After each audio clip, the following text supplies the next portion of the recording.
The day the music died. I remember this day because it played in my mind over and over for about a month. It was January 26, 2020.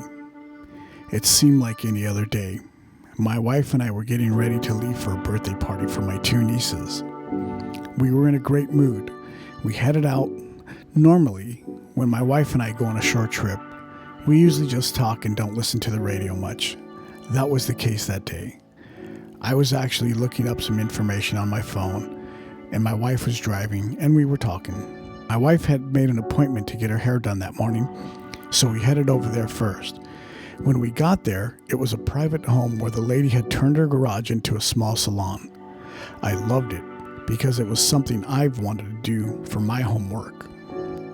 We entered the salon, and my wife started talking with the lady about her hair, and I sat down on the couch. My daily routine is to check scores, look at ESPN, and then jump onto Facebook and Instagram as we sell products there. Bam! No internet on my phone. I moved around the small salon, but no service for my phone. So I decided to sit there and listen to some music.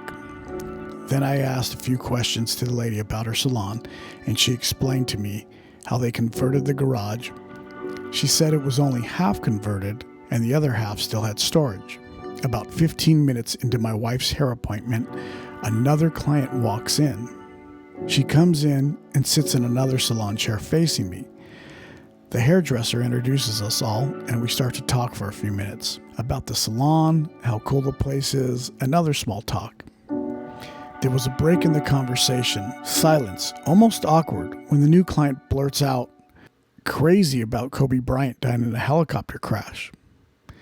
I look over at her, confused and bewildered. I say, "I'm sorry, did you say Kobe Bryant?" She says, "Yes, Kobe Bryant." I said, "Kobe Bryant of the Lakers?"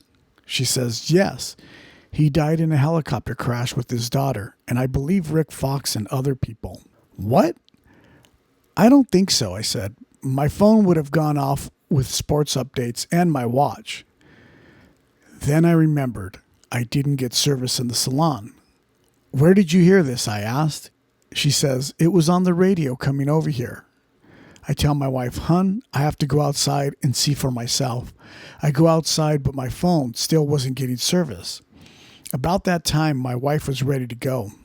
We hopped in the car. I told my wife to drive so I could look up the information. Bam! We hit an area. My phone explodes. Text from my friends, my family, all asking if I heard about Kobe dying. Now my phone, my watch are exploding with ESPN notifications about Kobe. I start texting everyone about the info, and of course, it's a bit blurred. We throw on our satellite radio. Everyone is talking about the situation. Total chaos seems to be happening. My wife is asking me questions. The radio is reporting one thing. My friends are reporting something else. My family reporting something different. I'm texting furiously to my friends, my family, but the texts aren't coming fast enough. I almost feel panicked. Like this can't be true. We get to the party at the restaurant and head inside. There are at least 6 TVs on. Kobe is on every TV. Wow, I was in disbelief. It was confirmed. They were showing the crash. Reports were coming in. Family was saying hello, but my attention was engulfed by Kobe Bryant's crash.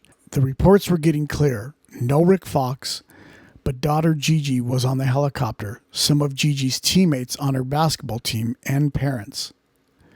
I sat there in bewilderment, looking to make sense of it all. The next morning I woke up. It felt like the world was at a huge loss. I wasn't even sure I loved Kobe Bryant, the player. I was still mad at the Shaq debacle and his unwillingness to share the ball sometimes. But I was sad, like I had just lost my best friend. I wasn't sure why I felt so sad. I sat there for 2 days just listening to the information and what had happened with the crash. I noticed the world seemed to be feeling the same loss I did. Wow, was Kobe that loved? I mean, people were crowding the Staples Center and nothing was going on there. I felt like I needed to be there as well. But we had some projects going on. But I was telling my wife I might go. Why? I'm not sure. After the third day of sitting around, I had to take a look at what I felt about Kobe. and the whole process.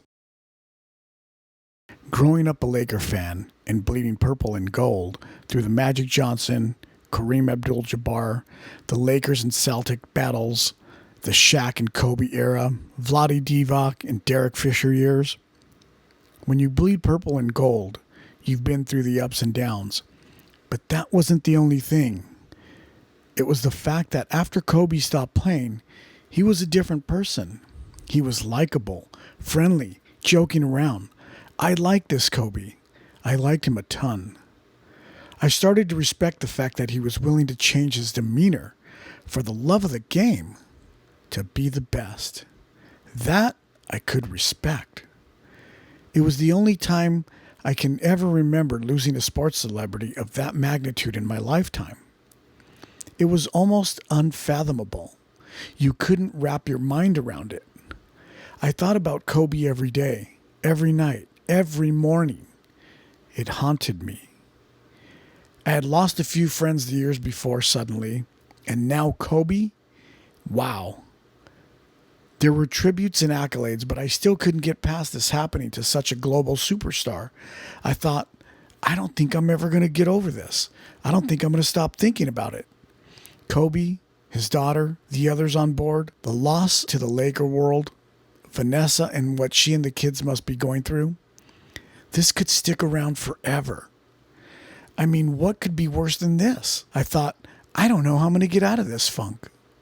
I mean, if Kobe could die, a sports legend, a superstar, a business mogul, who the hell am I? I mean, I could go any day. How will I get this out of my mind? Ever?